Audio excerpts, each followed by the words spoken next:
I was still waiting for another call from Gertie, when in the early months of 1934 I had an unexpected and rather alarming visitor to Beck.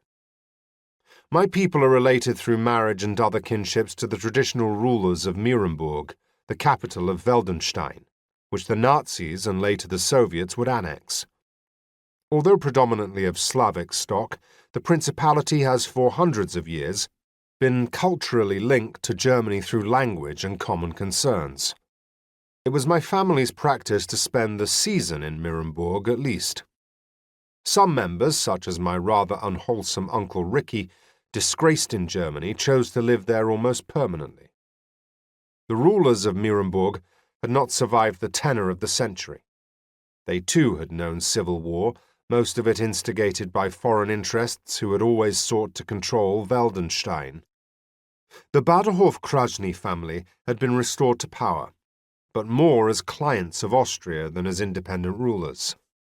They had married into the von Mincks, one of the great Mirenburg dynasties. Hungary, of course, also possessed an interest in the tiny country.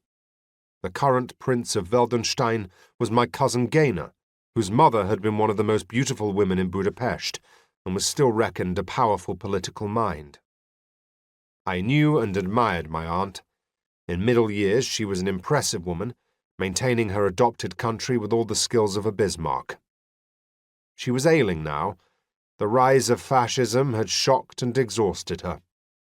Mussolini's successes were an abomination to her, and Hitler was inconceivably shallow and vicious in his political rhetoric, his ambitions and claims.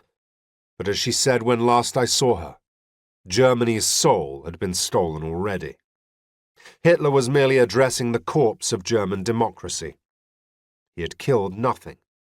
He had grown out of the grave, she said, grown out of that corpse like an epidemic which had rapidly infected the entire country.